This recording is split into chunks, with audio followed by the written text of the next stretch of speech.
Yes, people. We're back off the pitch talk. So I've got a guest with me tonight. One and only sports journalist and Brighton fan, Mr. George Northover. Hello, mate. How are we? I'm very well, thanks. How are you? Still a bit disappointed after yesterday, but yeah, I'm good. The sun's out today, so yeah, definitely. How's it down your side in Hastings, right? If I'm not mistaken. Eastbourne, not Hastings. Not far from there though. Nah. East Sussex. My bad. East Sussex. How's it down there? Yeah, so I was sunny today, so I got down the seafront. So yeah. After last night's result. Sorry about last night. I had a lot of Palace fans on me saying how happy they were to be going to the semi-final. Not that you'd want to be ring, but yeah. So from last time I spoke to you was at the start of the season, before the season kicked off in pre-season. We spoke about, we spoke Arsenal, we spoke Brighton Hove Albion mainly, because I was really interested in the new manager that they appointed in Fabian Hurzeler. What's your thoughts on him so far? Because I had quite high hopes for him, even though he was only 31. I just thought this guy has got something special about him. Yeah, it's been an interesting season. Obviously, it was a season of transition for us, really. I think it started off well. Then we got to sort of midpoint of the season, was sort of January, February, sort of dropped off, and then the Forest game came. And I've never seen us play. Well, I've seen us play some rubbish football. I've never seen us play as badly as that. All right, Forest were great on the day, but to concede 7 away, well, it was away from home, so to concede 7 away from home is unbelievable. And I'll admit to it, I called for him to be sacked on Twitter. I think I saw your tweet where you said the German PE teacher out. It was kind of like everyone was sort of thinking at that point, he's out of his depth, he's got to go. And then everyone was like, well, who do we get in instead? And then he won, 6 on the bounce? Yeah. So, he's come back well from from that defeat, and apparently he burnt his tactics in front of the players from that game in training on the Monday. So, it was a risk by Bloom & Barber, don't get me wrong. But I think it was a really good risk, what he'd done at St. Pauli last season, got promoted. And despite his age as well. Definitely. But we've had a really good season, we're still up there, we're still in with the shout of Europe. Despite the fact we've been out there, got knocked out of the FA Cup, which is a shame, because I thought, this season especially, we could have probably gone on and won it if you look at the teams now in the semi-finals. Oh yeah, you'd have been playing City, right? Yeah, City right in the next round. Yeah, I think you could have given them a game. And City. We beat them at home and got a point up at the Etihad. So I think it would have been a good day out. But the flip side of that is getting knocked out is we don't have to spend all the money to go up to Wembley. So there is in somewhere. I just wanted you guys to get Palace. I wanted you not to go through and get Palace in the semi-final. Ooh, that would have been chaos. World War III. I could not have thought of anything. There's nothing. I hate playing them anyway. Never mind the FA Cup final at stake. It would have just been absolute hell. You still have to play them at Sellers this season, haven't you? Yeah, next week. Looking forward to that game. I always like it. It always adds extra spice when it's Brighton Palace playing. Even though it's not a local derby, it's still M23 derby. The hate is real, as they say. The M23 derby. Stop believing what Sky tell you. I'd pay good money for us to go 1-0 up after about 20 seconds and the ref say, that's it. What are your thoughts on the signings as well? Because they made quite a lot of signings as well this last summer. They actually spent money. They spent who's that Turkish guy they signed from Fenerbahce? Ferdy, yeah. That's it. And also that Danish boy, what's his name? O'Reilly. Matt O'Reilly. Yeah, he got injured against Crawley, which is quite unfortunate. Yeah. He's not really had much of a chance to, get into the team this season, which is unfortunate. But hopefully next season, he gets into the side again. Yankuba Minte, absolutely fantastic signing. I like him, yeah. Solid. He's brilliant all season. My standout signing, I think, has been Jorginho Rata, though. Jorginho, fantastic signing. Absolutely love the boy. Leeds have been robbed. Well, you can play them next season, so yeah. With, you know, that's one that he limped off injured last night, so hopefully he's not out for too long. Or hopefully with cramp or something, but we'll see. Leeds. Yeah, that was a good sign. I like Rutter. I've liked that. I've liked Birdie as well, and I can't think of who else. And obviously, it was O'Reilly. He got injured in his first game, didn't he? Back in August. Yeah, after about 5 minutes against Crawley. Oh God, but yeah, he's back. He's come back though, hasn't he? Since. Yeah, he's back. Yeah, he's just not He's not been starting recently, and obviously he wants to start. I think he wanted to bring him on last night, but I don't think he had the chance. Okay, so let's talk last night's game. How was last night's game? I only saw the penalty shootout, but from what I saw when I looked at the stats, it seemed like Forest did deserve it more. If you don't mind me saying, but yeah, I didn't watch the game. It was frustrating. It weren't the fact that we were rubbish or Forest were rubbish. Neither side. It looked like neither side wanted it. And what didn't help was the international break. Like half our players have been halfway across the world. Purvis Estupiñán has been with Ecuador, so he's travelled 15,000 miles in the last 3 days. They pulled that stat up last night. I think he played both their games, and then he played the entire game last night. So it was a bit of a stupid idea to have the international break when it was. Although we can't say what FIFA do because FIFA do what they want as usual. Oh, yeah. Yeah, I know it's really bad to have this international break around this time. Yeah, that's why a lot of players get pulled out. And yeah, it's just But yeah, we didn't really make any kind of urgency until like the end of the second half of extra time when we started attacking. And it's kind of like, if we wanted a trip to Wembley, a chance to potentially win a trophy, go for it. Yeah. I mean, I just saw from the game. I mean, when I saw the game from the start, my instincts were telling me this is the game that's going to go to extra time and penalties. And then went out for a run, came back, still playing. And I was like, yeah, you know what? I want to watch the penalty shootout. So, yeah, just going to put some money on it, Oh, dude, it got to the end of extra time and thinking, oh, can we score here? We did score, but it was offside. And I'm thinking, oh, God, it's going to penalties. I just want to go home now. Yeah. What was this? Forrest had a penalty or something, and then it was overruled or something. Yeah, he dived. It was ridiculous. Okay, so right called him VAR. Then got the right call. Then, yeah. But then annoyed me is the ref didn't even book him for diving. Which, if you're diving and he's not given the penalty, you should be booked for it. But the ref, I'm not blaming the ref for the result, but he wasn't great last night. Who was the referee anyway? Oh, I can't remember his name now. Darren England. I think it was Darren England. It wasn't. He just if he gave a foul, it would be toward. I'm not saying that it was biased towards Forest, but he wouldn't give the same sort of thing to us. So it's. I think it was one of them where Forest probably were the better side. They wanted it more, I think, and they won on penalties. So you can't blame the 2 penalty takers that missed Hinchelwood and Gomez. They had boxed up. Yeah, Hinchelwood's a kid as well, isn't he? He won one of the academy products. Yeah. Okay, yeah, he's got a bright future ahead of him. Yeah, I like him. I like what I've seen from him. What do you think of Evan Ferguson going out on loan? I think he kind of flourishes under Potter when he was first with us. So the West Ham move, I think, could be a good move for him. Whether they want him permanently or not is another thing to be seen. But Danny Welbeck isn't getting any younger, and we still need the striker there just in case João Pedro gets injured. Oh yeah, definitely. How old is João Pedro, by the way? I think he's 27, 28. Oh, okay, 27, 28. Oh, okay. Yeah, no, I just remember he wasn't the kind of signing that Roberto De Zerbi. He wasn't the kind of signing that Bloom would sanction, because obviously Tony Bloom would like to go for players under 25 and over 30. He didn't want that mid-ground where De Zerbi wanted to sign him, yeah. Yeah. If you remember, yeah.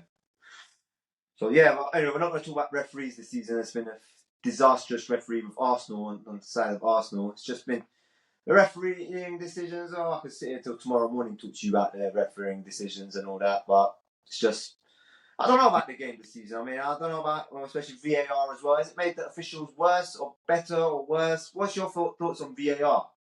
So I think the way it's been implemented in English football. VAR in this country needs a rethink, because in UEFA competitions they do it much better. Like, you look at the Euros in the summer, the decision was done immediately and not looked at for about 5-10 minutes. And it's even worse when you're in the ground. You and I both know. Don't know what's going on. What was that game? Yeah. And now they're bringing, like, the refs up to tell you what's going on, which I think is good now, because then you can hear the decision being said, but it's kind of like, well, what's going on? And you stood there for about 5-10 minutes, and it's still flawed. Like the offsides things, the camera, and it looks like it's come off some CCTV. CCTV, I like that. It needs improvement or getting rid of. You know, go back to the old days of when. For getting rid of it. I just like it, but I just miss them times where you're actually watching a game of football, not a game of start, review this, review that, every each little decision. The worst thing I think about it, first of all, with these offsides, is I don't like these toenail decisions where they're looking. I mean, I know they brought in this semi-automated business now, which I don't know how that's going to work. Whether that's going to, it will definitely improve the time. But I don't think a player should be offside by, let's say, a shoulder shade or something, or by a nose or something. I don't think it should be offside by that. That should be, if it's 1 foot over, clear and obvious. It should be clear and obvious. Hence why the reason why it was brought in the first place, clear and obvious. But at the moment, clear and obvious. This is not clear and obvious. This is just minimizing it each down to every little frame, and I just think, I don't like it the way it's been implemented. Yeah, I wouldn't mind if they brought in ex-players to do this, Yeah, that's what I think. You know, the clear and obvious thing needs to be clear and obvious. It's stupid players' boots offside. It's like, well, he's not old player. His boot size is bigger than it. Yeah. And another thing I don't like about VAR is, the handball rule. Like, if it hits him on the shoulder or anything in the build up to a goal, it's all of a sudden it's a foul. But if it's the other way around, if it's in the box on the other side, it's not a penalty, but it can be. It's not a goal, just because it hits him on the arm in the build up. I think that's just complete bollocks as well. The handball rule they need to just get rid of. Yeah, that's why I love watching the FA Cup games in the first, even though there were some erroneous decisions, some clear and some terrible decisions. Still, didn't mind it like that. At least you're watching a game of football. Yeah.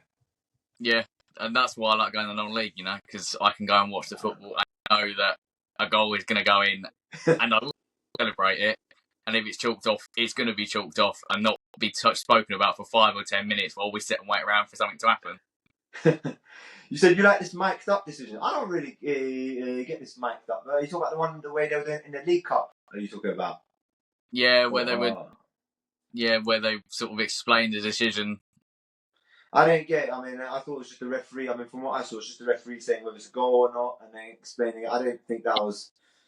I mean, I didn't see anything productive by that. They should. I mean, I know I see they put the explanations now on the boards, but yeah, man, I just don't like it the way it is. I just think it's killing the game, and also, like I said, all this review 5 minutes after whether. I remember, was it Bournemouth Wolves? They were singing, "This is embarrassing. This is embarrassing." I was loving that.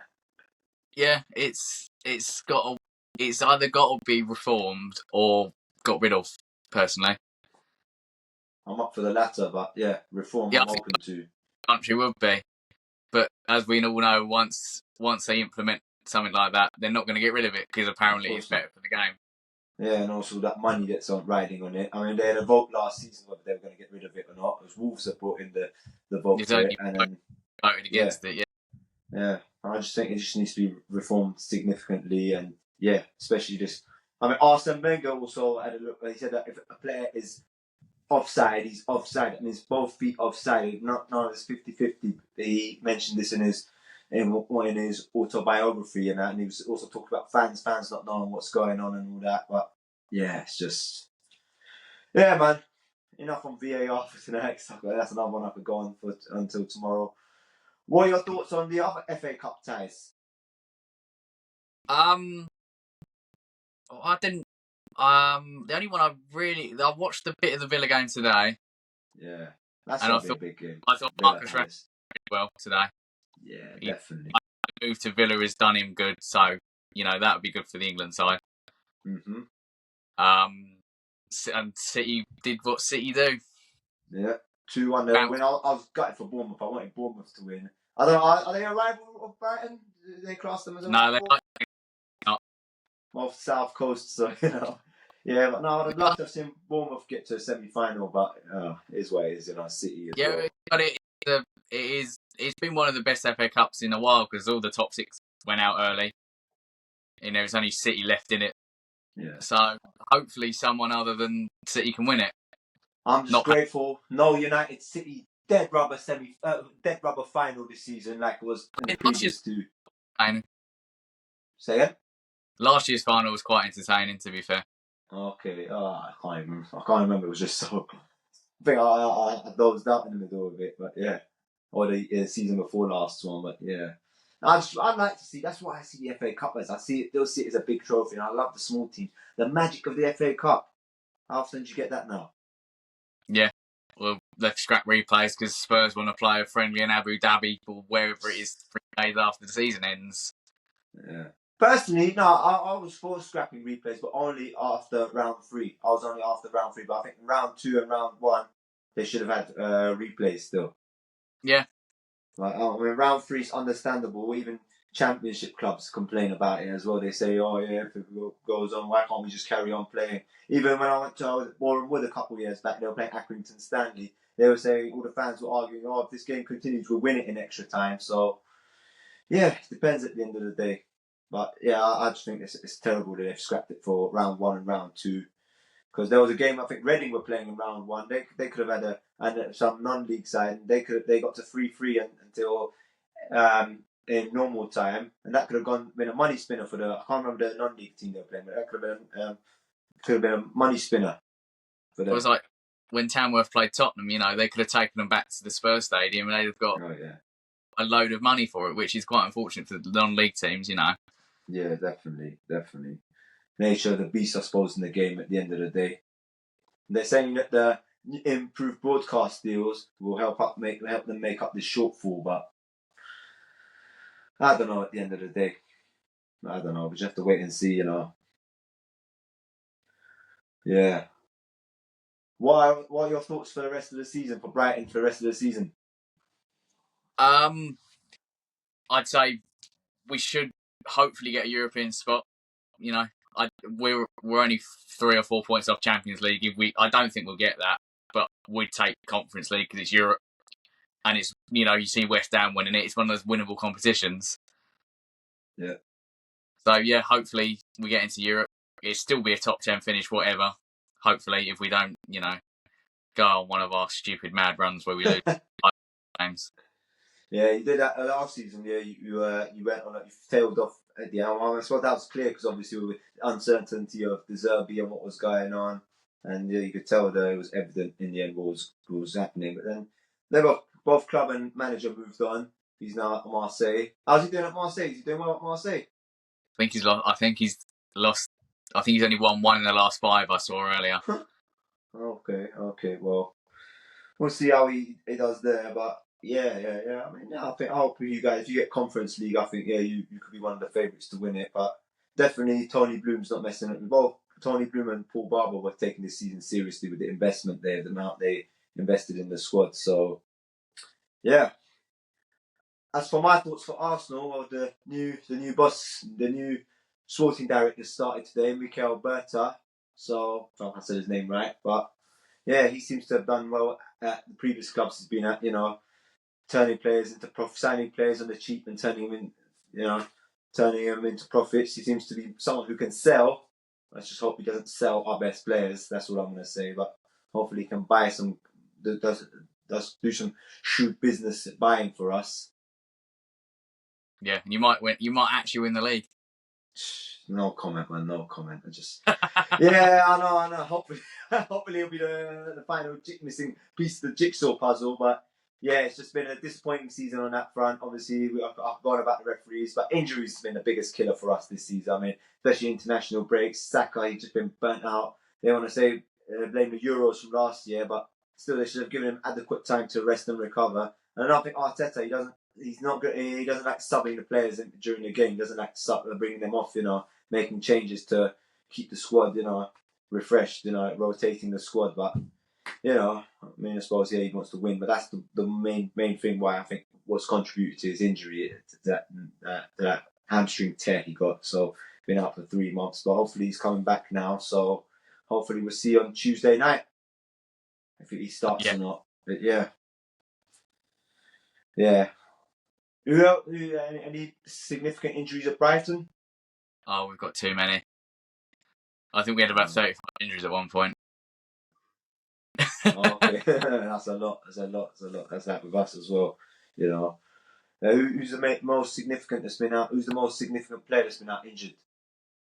Well, Lewis Dunk was out injured for a while, but I think now, because of his age, he's sort of being put on the back burner, and Adam Webster and Jan-Paul Van Hecken's like the main back line for us now. Yeah.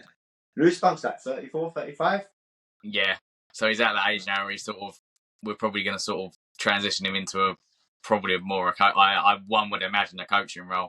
Yeah, definitely. That's one thing you mentioned last time, Brighton. They look after their players when they retire. They bring them back. Always give them roles. Like, was it Bobby Zamora's now working there? Was striker coach there. Yeah, that's good. And also on the women's side front of it is Pope Powell. Powell, she used to play for them, didn't she? If I'm not mistaken.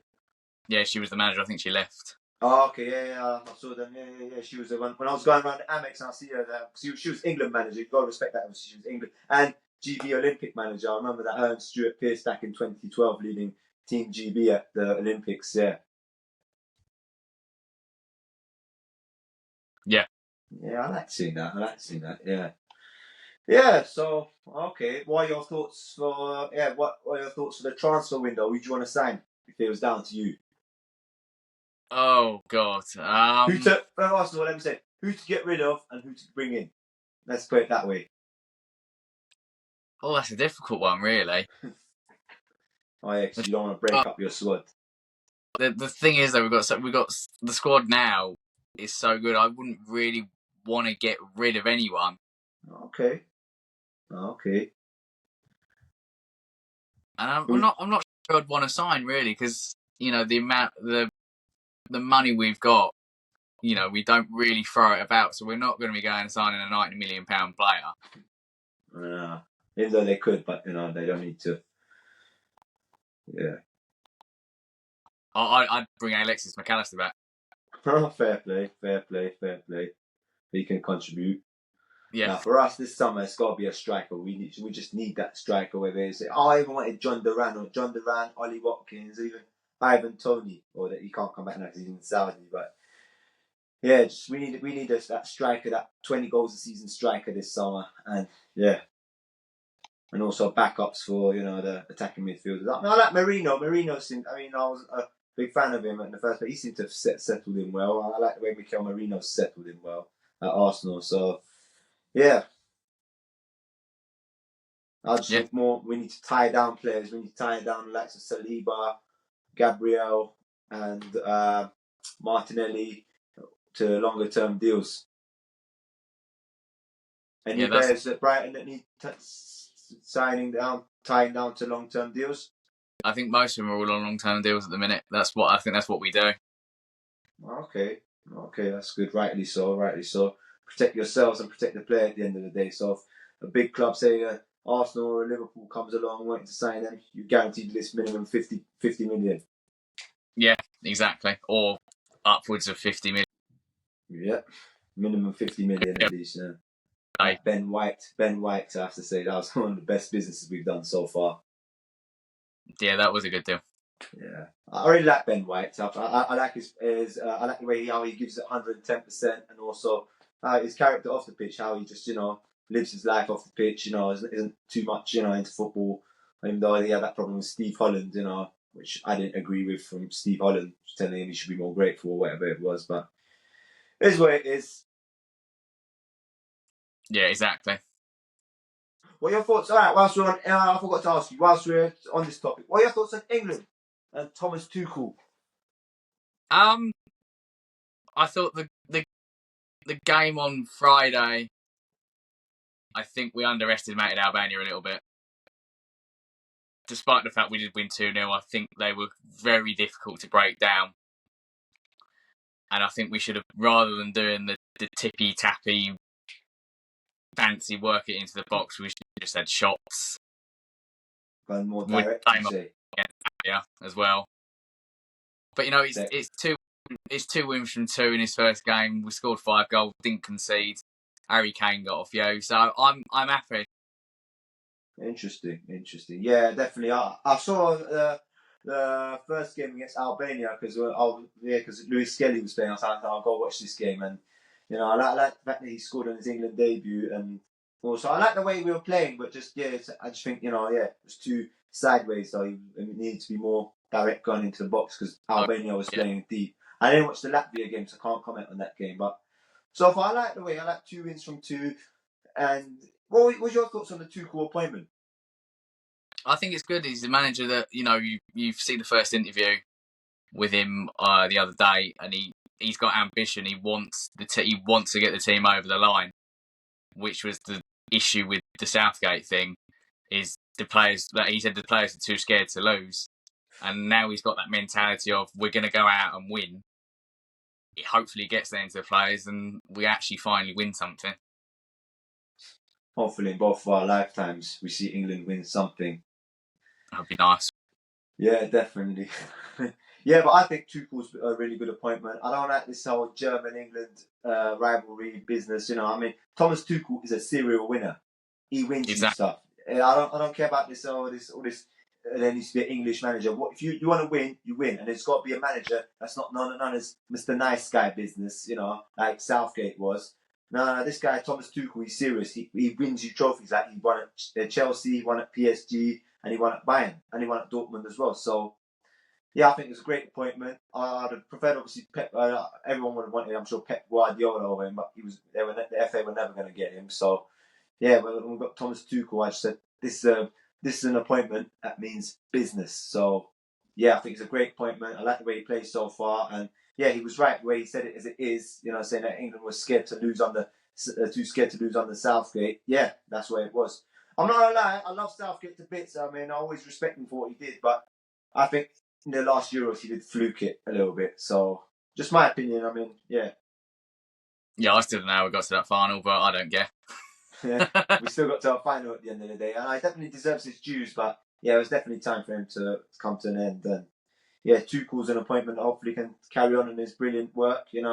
Obviously, there was Dan Ashworth who helped him out as well, the former Brighton sporting director. Yeah, who's available now, back on the market. Yeah. Funny how he went to Newcastle and the Newcastle United spent as long getting him 6 months getting him out of Newcastle as long as he spent there. He left after 6 months at Man United.